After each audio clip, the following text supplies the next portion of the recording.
여보, 이번에 또 실패하면 정말 끝이야. 우리 나이에 다시 일어설 수 있을까?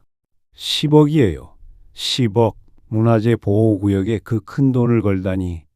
68세 퇴직 공무원이 모든 것을 걸고 도전한 마지막 투자.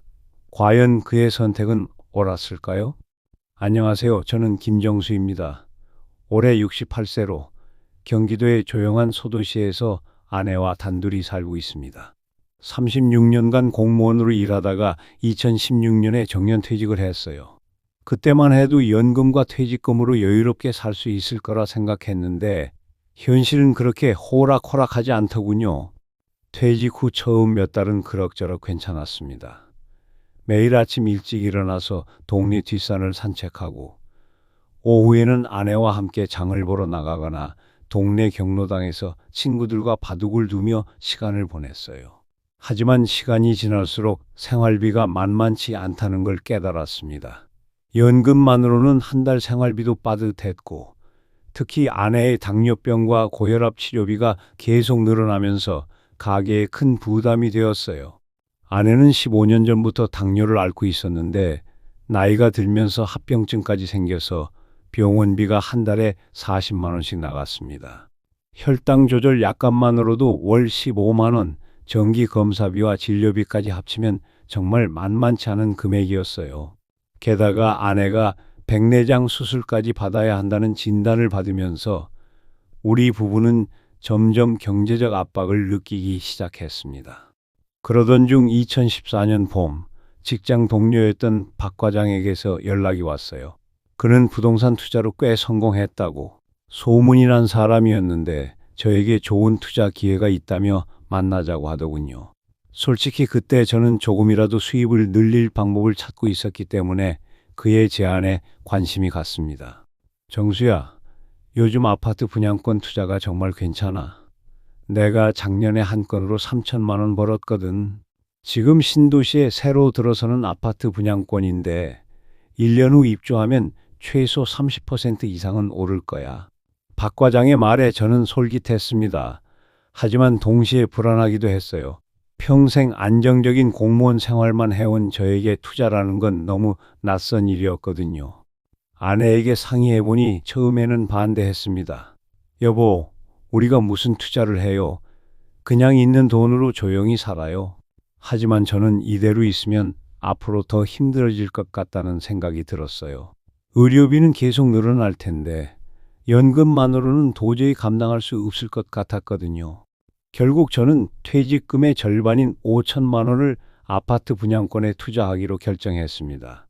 박 과장이 추천한 건 분당 근처의 신도시 아파트였는데 분양가가 평당 1,800만 원 정도였어요. 저는 전용 면적 84제곱미터짜리 한 채의 분양권을 샀습니다. 계약서에 도장을 찍는 순간까지도 가슴이 두근거렸어요. 평생 처음 해보는 투자였거든요. 하지만 몇 달이 지나면서 상황이 이상해지기 시작했습니다. 분양권 가격이 오르기는커녕 오히려 떨어지기 시작한 거예요. 부동산 경기가 전반적으로 침체되면서 신도시 아파트들의 가격도 함께 하락한 것이었습니다. 더욱 충격적인 건 그 아파트 단지에 하자가 발견되면서 입주가 6개월이나 연기된다는 소식이었어요. 2015년 초 결국 저는 손실을 감수하고 분양권을 처분해야 했습니다. 5천만 원에 샀던 분양권을 3,200만 원에 팔았으니 1,800만 원의 손실을 본 셈이었어요. 퇴직금의 절반 가까이를 날린 것이죠. 그 순간의 절망감을 어떻게 표현해야 할지 모르겠습니다. 마치 하늘이 무너지는 것 같았어요. 아내는 저를 원망하지 않았지만 그 침묵이 더 고통스러웠습니다. 괜찮다며 어깨를 토닥여주는 아내의 손길에서 저는 오히려 더 큰 죄책감을 느꼈어요. 아내의 치료비는 계속 필요한데 정작 저는 소중한 노후 자금을 허무하게 날려버린 것이었으니까요. 주변 사람들의 시선도 부담스러웠습니다. 아니, 정수 씨가 그런 투자를 다 하고 그래. 공무원 출신이 그렇게 성급하게 굴면 어떡해? 이런 말들이 저를 더욱 위축시켰어요. 자식들에게도 차마 말할 수 없었습니다. 아버지가 또 실수했구나라는 소리를 들을 게 뻔했거든요. 그런 상황에서도 저는 매일 산책을 계속했습니다. 집에만 있으면 자꾸 부정적인 생각이 들어서 차라리 밖으로 나가는 게 나았어요. 어느 날 평소보다 조금 더 멀리 걸어가다가 우연히 큰 도로변에 있는 넓은 땅을 발견했습니다. 900평 정도 되어 보이는 꽤 큰 규모의 토지였는데 위치가 참 좋아 보였어요. 그 땅은 메인 도로에서 불과 50m 정도 떨어진 곳에 있었고 주변에는 상가들과 주택들이 즐비했습니다. 그런데 이상하게도 그 넓은 땅에는 건물 하나 없이 풀만 무성하게 자라고 있었어요. 이렇게 좋은 입지의 땅이 왜 개발되지 않고 있을까 하는 의문이 들었습니다. 호기심이 생긴 저는 근처 부동산 중개업소 몇 곳을 찾아가 봤어요. 그런데 어느 중개업소를 가도 대답은 똑같았습니다. 아, 그 땅 말씀이세요? 거기는 문화재 보호구역이라서 개발이 안 돼요. 건물도 못 짓고 투자 가치가 전혀 없는 땅이에요. 문화재 보호구역이면 아예 손댈 수 없는 건가요? 제가 물어보니 한 중개업소 사장이 고개를 저으며 말했습니다. 네, 거기는 조선시대 유적이 있어서 정부에서 엄격하게 관리하고 있어요. 땅값도 주변보다 훨씬 싸지만 어차피 활용할 방법이 없으니까 투자하면 안 되는 땅이에요. 집으로 돌아오는 길에 저는 복잡한 심정이었습니다. 한편으로는 그 땅에 대한 호기심이 계속 남아 있었지만 다른 한편으로는 또다시 실패할 수도 있다는 두려움이 컸어요. 아내에게 그 땅 이야기를 꺼내보니 예상대로 반대했습니다. 여보, 이제 그만해요. 한 번 실패로도 충분해요. 문화재 보호구역이라면 정말 손댈 수 없는 땅 아니에요? 부동산 전문가들이 다 안 된다고 하는데 우리가 뭘 알겠어요? 아내의 말이 맞았습니다. 상식적으로 생각해봐도 그렇고 이미 한 번 큰 손실을 본 상황에서 또 다른 모험을 할 여유는 없었어요. 결국 저는 그 땅에 대한 생각을 접기로 했습니다. 주변 사람들도 모두 말렸어요. 정수 씨, 이번엔 정말 조심해야 해. 또 투자하다 가면 돈마저 잃으면 어떡할 거야. 박 과장마저도 문화재 보호구역은 절대 투자하면 안 되는 땅이라고 단호하게 말했죠. 그렇게 2015년 여름이 지나갔습니다. 저는 아파트 분양권 투자 실패의 상처를 안고 다시 조용한 일상으로 돌아갔어요. 하지만 가끔씩 그 900평짜리 땅이 생각날 때면 왜 그렇게 좋은 위치에 땅이 방치되어 있을까 하는 의문이 머릿속에서 떠나지 않았습니다. 물론 그때는 그 의문이 제 인생을 완전히 바꿔놓을 거라는 걸 전혀 몰랐죠. 2015년 가을이 되면서 저는 점점 답답해졌습니다. 아파트 분양권 투자 실패 이후 몇 달이 지났지만 마음의 상처는 쉽게 아물지 않았어요. 하지만 더 큰 문제는 경제적 상황이 나아지지 않는다는 것이었습니다. 아내의 치료비는 계속 늘어났고 연금만으로는 여전히 부족했어요. 그런데 이상하게도 그 900평짜리 땅이 자꾸 머릿속에 떠올랐습니다. 산책할 때마다 그 땅 앞을 지나가게 되는데 볼 때마다 정말 저런 좋은 위치의 땅이 개발이 안 될까라는 의문이 들었어요. 부동산 전문가들은 모두 불가능하다고 했지만 뭔가 석연치 않은 구석이 있었습니다. 어느 날 밤 잠이 오지 않아서 이런저런 생각을 하다가 문득 깨달은 게 있었어요. 저는 36년간 공무원으로 일하면서 각종 법령과 규정들을 다뤄왔잖아요. 특히 토지 관련 업무도 몇 년간 담당했었고 문화재 보호법에 대해서도 어느 정도 알고 있었습니다. 내가 직접 한번 확인해 보면 어떨까라는 생각이 든 거예요. 다음 날 아침 저는 아내에게 말했습니다. 여보, 나 그 땅에 대해서 한번 제대로 알아보려고 해. 아내는 당연히 반대했어요. 또 시작이네요. 한번 실패로도 충분하다고 했잖아요. 하지만 저는 이번에는 다르다고 설득했습니다. 투자하겠다는 게 아니라 그냥 궁금해서 알아보는 거야. 공무원 시절 경험을 살려서 정확한 정보를 파악해보고 싶어. 그렇게 시작된 저만의 조사였습니다. 먼저 시청 민원실에 가서 해당 토지의 지적도와 토지 이용 계획 확인서를 발급받았어요. 그리고 문화재청 홈페이지에 들어가서 문화재 보호구역 관련 법령들을 하나하나 찾아보기 시작했습니다. 처음에는 정말 복잡했어요. 문화재보호법, 문화재보호법 시행령, 각종 고시들이 얽혀 있어서 일반인이 이해하기 어려운 내용들이 많았습니다. 하지만 저는 포기하지 않았어요. 매일 오전에는 도서관에 가서 관련 법령들을 공부하고 오후에는 인터넷으로 최신 개정 내용들을 확인했습니다. 한 달 정도 지났을 때 뭔가 이상한 점을 발견했어요. 문화재 보호구역이라고 해서 모든 개발이 금지되는 건 아니더라고요. 구역 등급에 따라서 허용되는 행위가 다르고 특히 기존 건축물의 개축이나 일정 규모 이하의 신축은 가능한 경우가 있었습니다.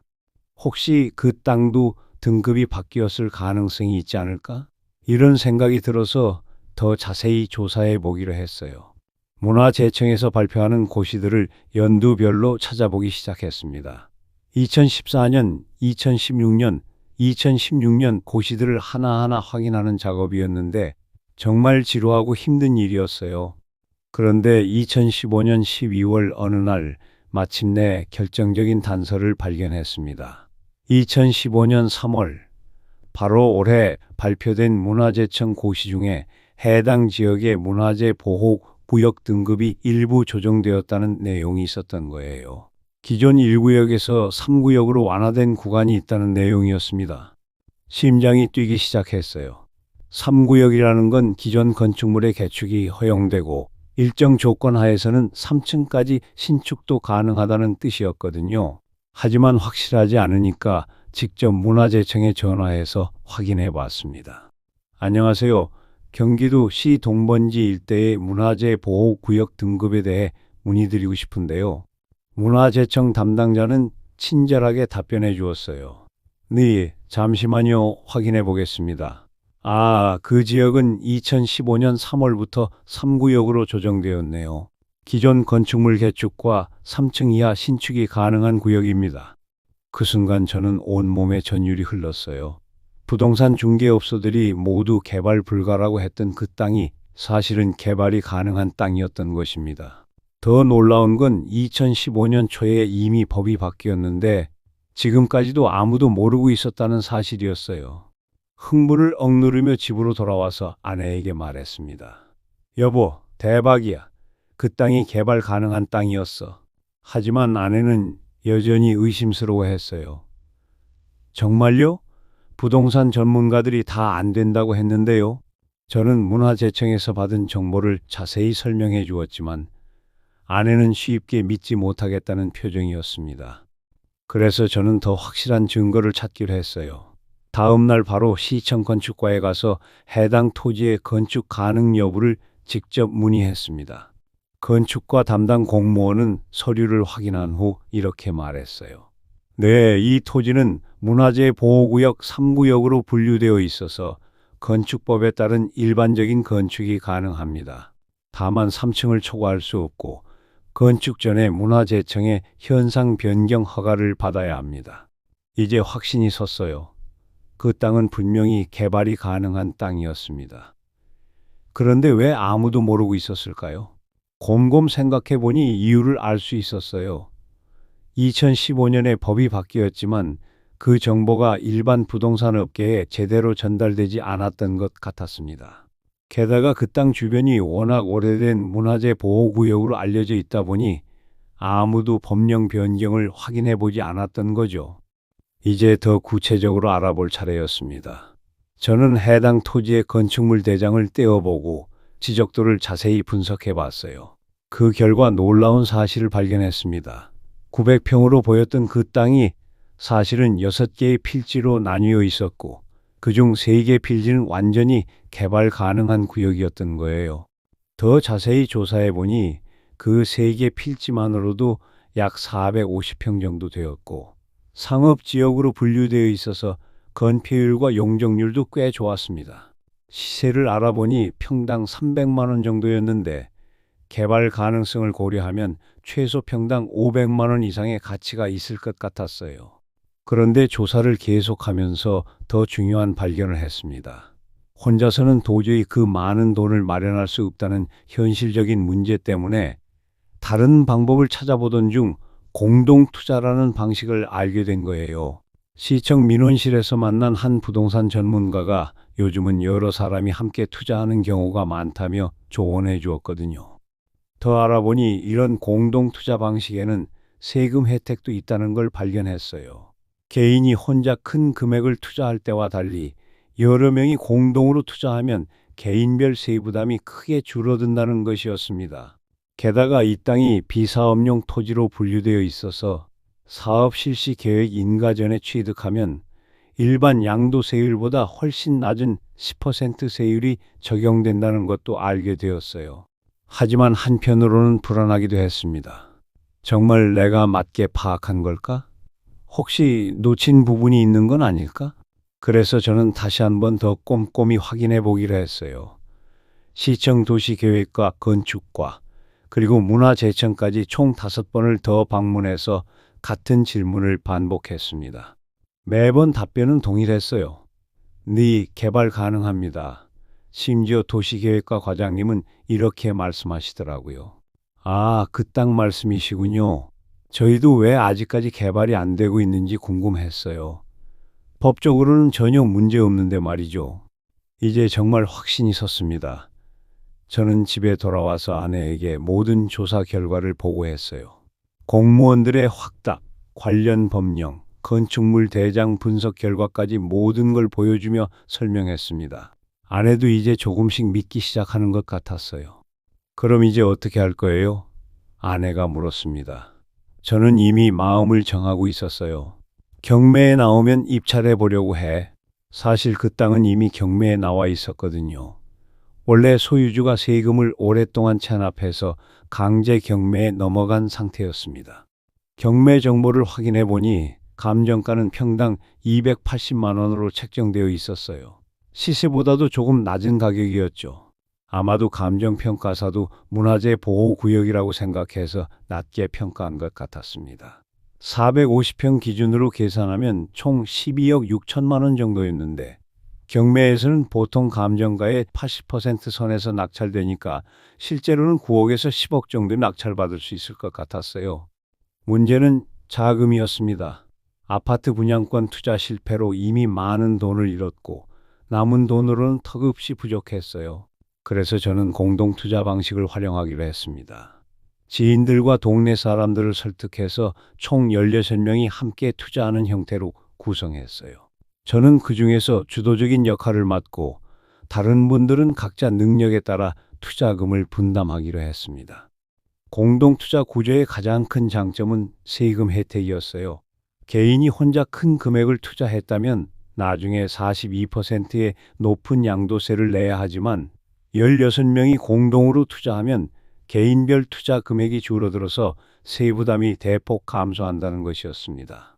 게다가 이 땅이 비사업용 토지로 분류되어 있고 사업 실시 계획 인가 전에 취득하는 것이어서 일반 세율이 아닌 10% 세율이 적용된다는 것도 큰 매력이었어요. 2016년 2월 경매 입찰 날짜가 정해졌습니다. 공동 투자자들과 함께 모든 준비를 마쳤지만 마지막 순간까지도 불안했어요. 정말 내가 맞게 파악한 걸까? 혹시 모르는 함정이 있는 건 아닐까? 이런 생각들이 머릿속을 맴돌았습니다. 더 큰 문제는 가족들과 일부 투자자들의 걱정이었어요. 아내는 마지막까지 우려했습니다. 여보, 이번에 또 실패하면 정말 끝이에요. 우리 나이에 다시 일어설 수 있을까요? 게다가 다른 분들에게도 피해를 드리면 어떡해요? 자식들도 소식을 듣고 전화를 걸어왔어요. 아버지, 제발 이번에는 신중하게 하세요. 혼자가 아니라 여러분과 함께 하는 거잖아요. 공동 투자자 중 일부도 마지막에 망설였습니다. 정수 씨, 정말 확실한 거죠? 문화재 보호구역 투자는 처음이라 불안해요. 하지만 저는 지난 몇 달간의 조사 결과를 다시 한번 자세히 설명하며 모두를 설득했어요. 여러분, 저도 36년간 공무원으로 일하면서 쌓은 모든 경험을 걸고 있습니다. 그리고 16명이 함께 하니까 개인별 리스크도 줄어들고 세금 혜택도 크거든요. 주변 사람들도 모두 말렸습니다. 박 과장은 정수야. 문화재 보호구역은 정말 위험해.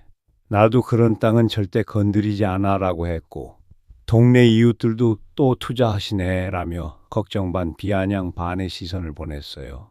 경매 전날 밤 저는 거의 잠을 이루지 못했습니다. 온갖 생각이 머릿속을 스쳐갔어요. 내가 36년간 공무원으로 일하면서 쌓은 경험과 지식이 과연 맞는 걸까? 아니면 내가 너무 성급하게 판단하고 있는 걸까? 하지만 동시에 이런 생각도 들었어요. 이번이 마지막 기회일지도 몰라. 이렇게 좋은 조건의 투자 기회를 놓치면 평생 후회할 것 같아. 게다가 공동 투자로 리스크도 분산했고 세금 혜택도 확실하니까 그나마 안전한 편이야. 아내도 잠을 못 이루고 있는 게 느껴졌어요. 침대에서 뒤척이는 소리가 계속 들렸거든요. 새벽 4시쯤 되어서야 아내가 조용히 말했습니다. 여보, 당신이 하고 싶은 대로 하세요. 저도 당신을 믿어볼게요. 그리고 혼자가 아니라 여러분과 함께 하니까 조금은 마음이 놓여요. 대신 이번이 정말 마지막이에요. 그 말을 듣는 순간 저는 마음이 정해졌어요. 성공하든 실패하든 후회하지 않기로 했습니다. 36년간 쌓은 저의 모든 경험과 지식을 믿고 마지막 도전을 해보기로 한 거죠. 경매장에 가서 모든 것을 걸어보겠다고 다짐했습니다. 2016년 3월 15일 드디어 경매 당일이 되었습니다.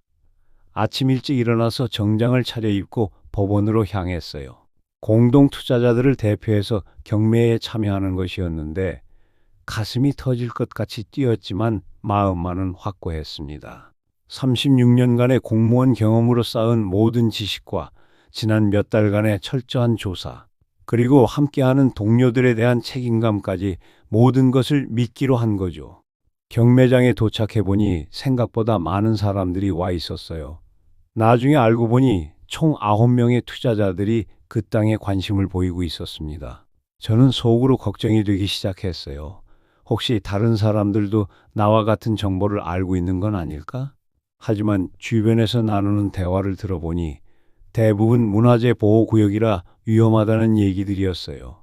한 중년 남성이 이런 말을 하더라고요.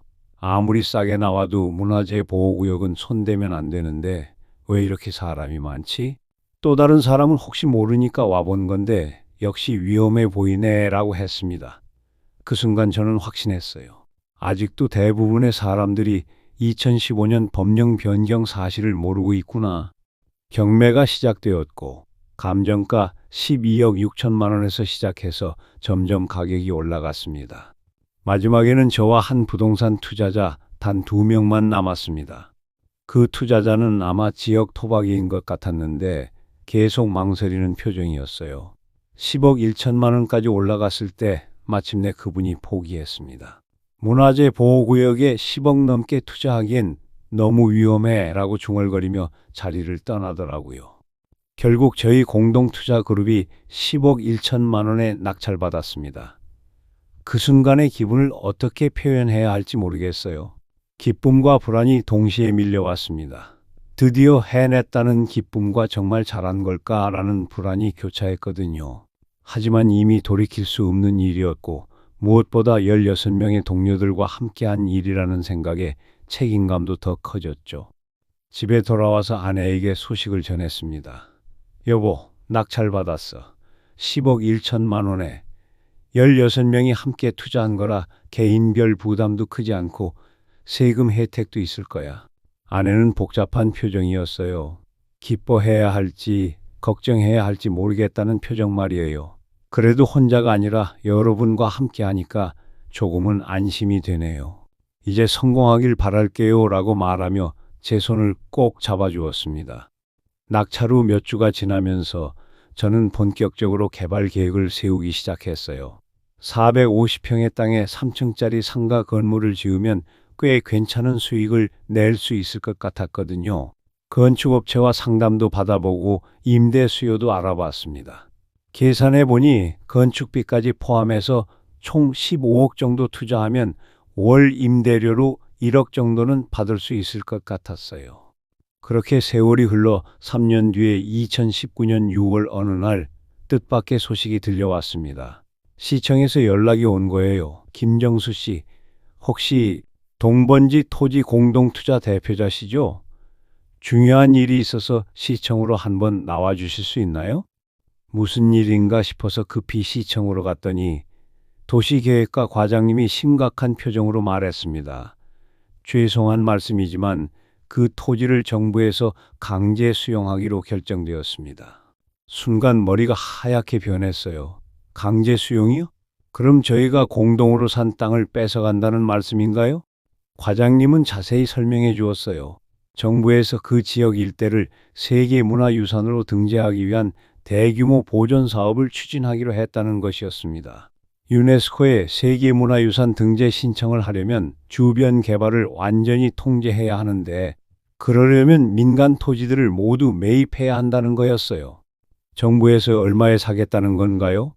제가 물어보니 과장님은 잠시 망설이다가 말했습니다. 아직 정확한 보상액은 나오지 않았지만 감정평가를 새로 받아서 정당한 보상을 해드릴 예정입니다. 다만 시간이 좀 걸릴 수 있어요. 집으로 돌아오는 길에 저는 정말 복잡한 심정이었어요. 한편으로는 또 운이 나빴나라는 생각이 들었지만, 다른 한편으로는 정부 보상이면 손해볼 일은 없을 것이라는 생각도 들었거든요. 무엇보다 제가 파악한 그 땅의 진짜 가치를 정부에서도 인정했다는 뜻 아닌가 싶었어요. 그리고 공동 투자였기 때문에 개인적인 타격도 줄어들 것 같았고요. 다른 투자자들에게도 소식을 전하니 대부분 비슷한 반응이었어요. 처음에는 당황했지만 정부에서 강제 수용한다는 건 그만큼 가치 있는 땅이라는 뜻 아니냐며 오히려 기대감을 보이는 분들이 많았습니다. 아내에게 상황을 설명하니 아내는 오히려 안도하는 표정이었습니다. 그럼 개발 리스크 없이 정부에서 보상해 준다는 거 아니에요? 오히려 잘 된 것 같은데요. 게다가 16명이 함께 한 거라 개인별 부담도 적잖아요. 아내 말이 맞았어요. 저희가 직접 개발하려면 건축비도 많이 들고 시간도 오래 걸리고 리스크도 클 텐데, 정부에서 한 번에 사준다면 오히려 좋은 일일 수도 있었거든요. 몇 달 후인 2019년 10월, 드디어 감정평가 결과가 나왔습니다. 정부에서 새로 의뢰한 감정평가사가 그 땅을 다시 평가한 결과 평당 1,150만 원으로 책정되었다는 소식이었어요. 450평 기준으로 계산하면 총 51억 7,500만 원이었습니다.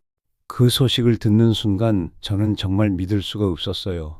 10억에 산 땅이 52억 가까이 된다는 건 투자금 대비 400% 넘는 수익률이었거든요. 아내에게 전화로 소식을 전하니 아내도 정말이에요? 꿈이 아니에요? 라며 믿지 못하겠다는 반응이었어요. 더 놀라운 소식은 따로 있었습니다. 강제 수용으로 인한 양도소득이어서 세금 혜택이 엄청났다는 것이었어요.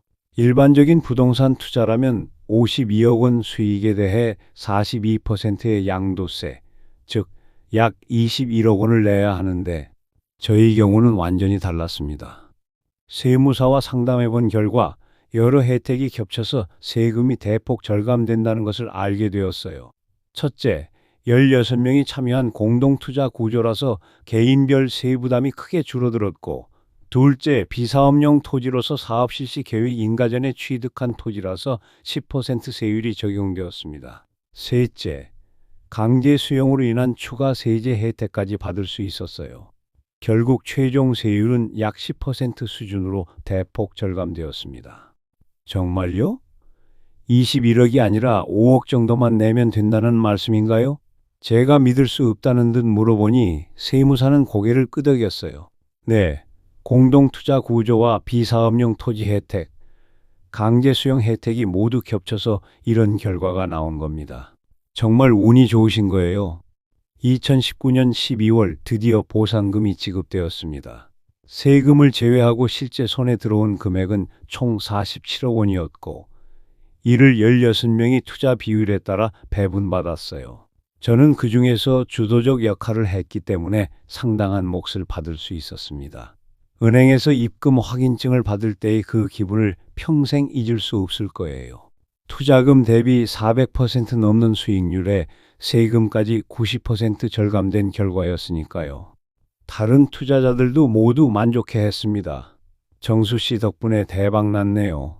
혼자였다면 절대 불가능했을 일이에요. 공동 투자로 리스크도 줄이고 세금도 절약하고 정말 일석이조였어요.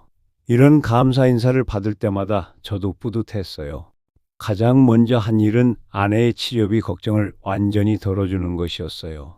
당뇨 전문의와 상담해서 최신 치료법도 적용하고 영양사와 상담해서 체계적인 식단 관리도 시작했어요. 무엇보다 아내가 이제 치료비 걱정 안 해도 된다며 환하게 웃는 모습을 볼 수 있어서 정말 행복했습니다. 자식들에게도 좋은 소식을 전할 수 있었어요. 아버지가 이번에는 정말 대박을 터뜨렸구나라며 모든 가족이 기뻐했습니다. 특히 큰아들은 아버지의 끈질긴 연구와 노력이 결실을 맺었네요 라고 말하며 제게 진심으로 축하해 주었어요. 하지만 저는 그 돈으로 사치를 부리지 않았습니다. 대부분 안전한 예금과 채권에 투자해서 안정적인 수익을 얻기로 했어요. 매월 예금 이자만으로도 200만 원 정도 나오니까 연금과 합치면 여유로운 생활이 가능했거든요. 가끔 그 900평짜리 땅 앞을 지나갈 때면 지금도 믿기지 않는 기분이 들어요. 정부에서 매입한 그 땅은 현재 아름다운 역사 공원으로 조성되어 있습니다. 시민들이 산책하고 휴식하는 공간이 되었죠. 제가 그 땅의 진짜 가치를 발견한 것이 결국 모든 사람에게 도움이 되었다는 생각이 들어서 뿌듯했어요. 2020년 새해를 맞으면서 저는 아내와 함께 조용한 감사 인사를 드렸습니다. 몇 년 전만 해도 경제적 어려움으로 걱정이 많았는데 이제는 건강하고 여유로운 노후를 보낼 수 있게 되었거든요.